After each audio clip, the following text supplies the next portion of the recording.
Boycott Mustafizur Rahman, no visa for Mustafiz, boycott KKR, no Bangladeshi cricketer in IPL. Hashtag দিয়ে এরকম নানান বার্তা গত 2-4 দিনে আমি সোশ্যাল মিডিয়াতে দেখতে পেয়েছি।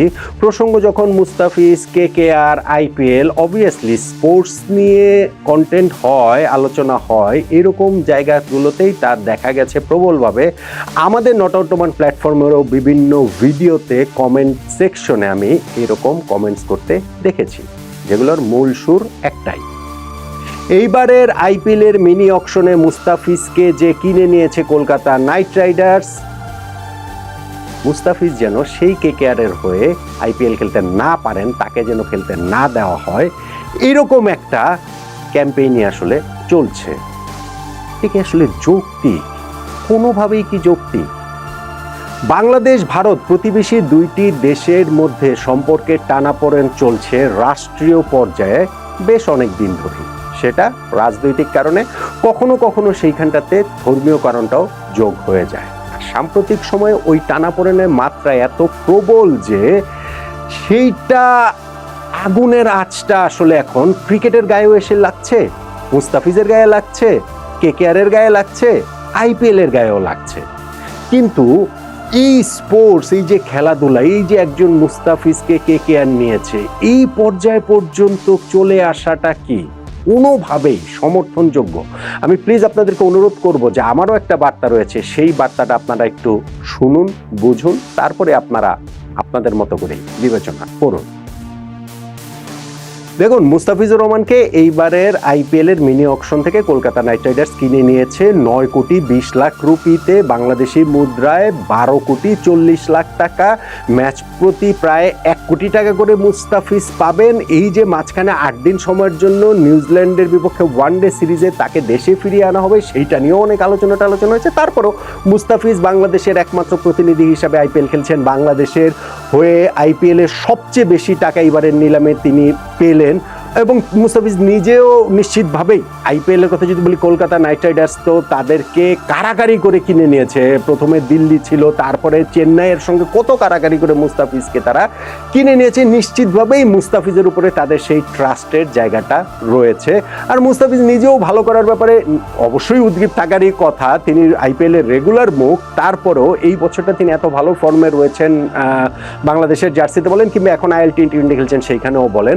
ফলে এই সামনের যে আইপিএলটা তিনি খেলবেন সেইখানটাতে মুস্তাফিজেরও আসলে খুবই খুবই ভালো করার জন্য তার উদ্গ্রীব থাকার কথা। এই সময়ে এসে যদি এরকম একটা ক্যাম্পেইনের মধ্যে তাকে কিংবা কেকেআরকে পড়ে যেতে হয়, সেটা কি আসলে ভীষণ রকমের আনফরচুনেট না? বলুন তো দেখি। হ্যাঁ, এখন বাংলাদেশ ও ভারত প্রতিবেশী দুইটা রাষ্ট্র, তাদের যে সম্পর্কের টানাপোড়েন সেটাকে অস্বীকার করা যাবে না। রাজনীতির ব্যাপারটা ক্রিকেটের মধ্যে আনা যাবে না, আমি সেটা মনে করি না। কোন সেন্সে? যে দেখেন ভাই, রাজনীতির বাইরে আর কি রয়েছে? রাজনীতির বাইরে কিন্তু কোনো কিছুই নাই। কোনো কিছু নাই, কিন্তু সেইটার একটা মাত্রা থাকতে হবে। ধরেন ভারত এবং পাকিস্তানের মধ্যকার সম্পর্কের যে জায়গাটা, সেই রাজনৈতিক সম্পর্কের মাত্রাটা এমন পর্যায়ে পৌঁছেছে যে পাকিস্তানের ক্রিকেটাররা আইপিএল এ নিলামে অংশ নেন না, তাদেরকে থাকতে দেওয়া হয় না, ফলে তারা আইপিএল খেলেন না। বাংলাদেশ আর ভারতের সম্পর্কের জায়গাটা তো সেরকম না। সাম্প্রতিক সময়ে অবশ্যই দুই দেশের মধ্যকার সেই সম্পর্কের ক্ষতিটা হয়েছে, প্রবল মাত্রায় সেই অবনতির জায়গাটা হয়েছে, এবং সেটা পারস্পরিক উস্কানির জায়গাটা থেকে যে রেসপন্সিবল মানুষদের ইররেসপন্সিবিলিটির কারণেই তাকে হুমকি দামকি দিচ্ছে, ওই পার থেকে একই রকম আওয়াজ আসছে। ফলে এই সব কিছু মিলে সাধারণ মানুষের সম্পর্কটাও আসলে বিষিয়ে উঠেছে। যেই কারণে আমরা দেখতে পাচ্ছি যে বাংলাদেশের এই দিক থেকে ভারতীয় হাই কমিশনের এই করব সেই করব এরকম আওয়াজ যেমন মেঠো বক্তৃতাতে আসে, সাধারণ মানুষও যখন সেইটাতে প্রভাবিত হয়, ওই পার থেকেও একই জিনিস হয়। যেই কারণে ওই পারে এখন ওই ভারতের এইখান থেকেও যেমন ভিসা সেন্টার বন্ধ, ওই সাইড থেকেও আমি দেখছিলাম যে দিল্লি, তারপরে আগারতলা, তারপরে শিলিগুড়ি, এইসব জায়গায়ও হচ্ছে ভিসা সেন্টার বন্ধ করে রেখেছে।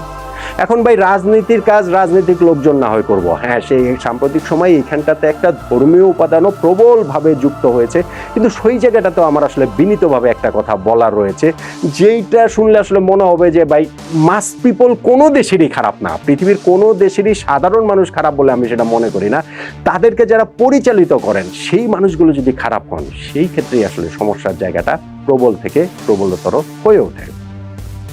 এখন ক্রিকেটের ক্ষেত্রে মুস্তাফিজকে যখন আইপিএল এর দল কেকেআর নিয়েছে, সেই জায়গাটা তো আমি যেটা বললাম পাকিস্তানের কথা বললাম যে তাদের ক্রিকেটাররা তো আইপিএল এ অংশ নিতে পারেন না, বাংলাদেশের এটা পেরেছেন নিয়েছেন, এখন এই জায়গাটাতে মুস্তাফিজকে বয়কট করতে হবে, এইটা কি আসলে কোনোভাবে যৌক্তিক? আমার কাছে সেটা মনে হয় না, আমার কাছে সেটা অ্যাবসলিউটলি এটা মনে হয় না। কিছু জিনিস এই জায়গাটাতে আপনার মাথায় রাখতে হবে, বাংলাদেশ দল কিন্তু ভারতে বিশ্বকাপ খেলতে যাবে, আইপিএল এর আগেই খেলতে যাবে, বাংলাদেশ জাতীয় দল খেলতে যাবে, এবং সেইখানটাতে কলকাতায় আমাদের গ্রুপ পর্বে যে 4টা ম্যাচের মধ্যে 3টা ম্যাচই আমাদের কলকাতায় রয়েছে, বাংলাদেশ টিমকেও কি আপনারা বয়কট করবেন? আইসিসি ইভেন্টে বাংলাদেশ টিমকেও কি বয়কট করা হবে? সেটা কি আসলে যৌক্তিক হবে? কোনোভাবে হবে? তাহলে ভাই মুস্তাফিজকে টার্গেট কেন করছেন? কোন কারণটাতে এই জায়গাটাতে করছেন আমাকে সেটা একটু বলেন তো দেখি। বা কেকেআর নিয়ে কি মুস্তাফিজকে দলে নিয়ে কি তারা অপরাধ করে ফেলেছে? চেন্নাই যদি দলে নিত তাহলে আসলে কি হতো? চেন্নাই থেকে এরকম মিছিল মিটিং আন্দোলন বা যে সোশ্যাল মিডিয়ার যে জিনিসটা দেখছি সেরকম কি হতো? I don't think so. আমার কাছে সেইটা আসলে কোনোভাবেই মনে হয় না। ফলে এইখানটাতে আমি মনে করি যে যারা রেসপন্সিবল, আমি আবারও বলি রেসপন্সিবল লোকরা ইররেসপন্সিবল কাজ করে, আমরা যারা সাধারণ মানুষ রয়েছে আমরা না হয় একটু রেসপন্সিবিলিটির জায়গাটা দেখাই, আমরা না হয় পারস্পরিক একটু সহিষ্ণুতার জায়গাটা দেখাই, আমাদের সাধারণ মানুষের মধ্যে না হয় সেই সৌহার্দ্যের জায়গাটা আসলে একটুখানি দেখাই। অবশ্যই কোনো একটা ইস্যু নিয়ে আপনি রাজনৈতিক কারণে হোক, রাষ্ট্রীয় কারণে হোক, ধর্মীয় কারণে হোক আপনার অনুভূতি আঘাতপ্রাপ্ত হতে পারে, কিন্তু সেইটাকে ডিল করা কি উপায় এইটা যে মুস্তাফিজকে কেকেআরে খেলতে দেওয়া হবে না, তাকে যেন খেলতে না দেওয়া হয়? আমার কাছে এইটা আসলে কোনোভাবেই এটা যৌক্তিক বলে মনে হয় না। আমি তাই আসলে অনুরোধ করব, যেগুলো হয়েছে সেটা প্রত্যেকের মানে বাংলাদেশের এই অংশের যেমন ঠিক তেমনি ভারতের অংশেরও সাধারণ মানুষদের অনুভূতির প্রতি আমার শ্রদ্ধা রয়েছে, অবশ্যই তারা তাদের অনুভূতির জায়গাটা জানাতেই পারেন, কিন্তু ক্রিকেট মাঠে এইটা নিয়ে আসলে সেইটার আগুনটা এত সর্বব্যাপী এবং এত সর্বগ্রাসী হবে, শেষ পর্যন্ত সেই আগুনের আঁচ থেকে আমরা কেউ রক্ষা পাবো না। আমরা কি সেটা করব?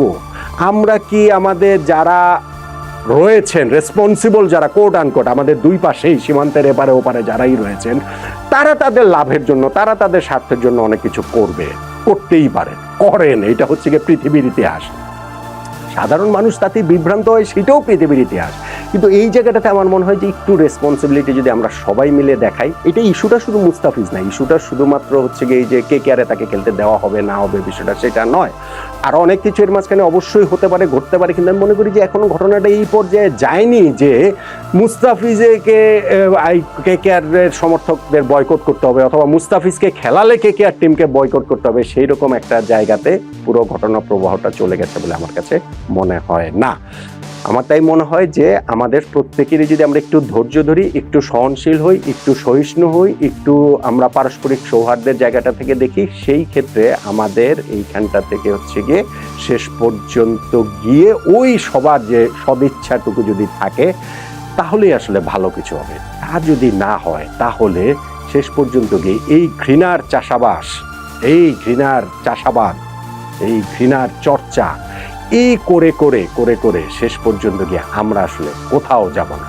ফলে আমি মনে করি মুস্তাফিজকে যে কলকাতা নাইট রাইডার্স নিয়েছে, আমি এখনো এটা বিশ্বাস করতে চাই যে অবশ্যই কেকেআর ফ্যানরা তাকে স্বাগত জানাবে, অবশ্যই তার কাছ থেকে বিগ পারফরমেন্স আশা করবে। আমি অবশ্যই এটা বিশ্বাস করি যে বাংলাদেশ টিমও যখন টি-20 ওয়ার্ল্ড কাপ খেলতে ভারতে যাবে আইপিএল এর আগেই, কলকাতাতে 3টা ম্যাচ হবে, সেই জায়গাগুলোতেও বাংলাদেশ টিমকে ওইভাবেই দুহাত প্রসারিত করে বরণ করে নেওয়া হবে, যেটা অতীতেও করা হয়েছে। আমি আবারও বলছি, এটা সাধারণ মানুষদের কথা আমি বলছি, আমাদের স্পোর্টস প্ল্যাটফর্ম, আমাদের স্পোর্টিং পয়েন্ট থেকে আমি আসলে বলছি, রাজনীতিবিদদের কাজ করুন, যে তারা এই দুই দেশের মাঝখানে যারা গ্যাঞ্জাম লাগাতে চান, যারা এই যে কি বলা চলে আগুনের মধ্যে আলু পুড়িয়ে খেতে চান, সেটা তারা তাদের কাজটা করুক, কিন্তু আমরা যদি ওই সহনশীলতার জায়গাটাতে থাকি সেই ক্ষেত্রে আসলে ভালো কিছু হতে পারে। কিন্তু সেটা যদি না হয় শেষ পর্যন্ত গিয়ে আমাদের কারোই এখান থেকে লাভ হবে বলে আমার কাছে মনে হয় না, শুধুমাত্র ঘৃণাটুকুই বাড়তে থাকবে। ফলে মুস্তাফিজুর রহমানকে আইপিএলে তিনি খেলবেন, কেকেআর এর জার্সিতে খেলবেন, খুব ভালো খেলবেন, এইরকম একটা প্রত্যাশার জায়গায় সীমান্তের ওপার এপার সব জায়গা থেকে একই রকমভাবে হওয়া উচিত বলে আমি অন্তত মনে করি, আমি অন্তত বিশ্বাস করি। বেশিরভাগ মানুষের এখনো শুভবোধ আছে বলেই আমার সেই আস্থার জায়গাটা আপনার, আপনাদের, আমাদের সবার উপরে রয়েছে।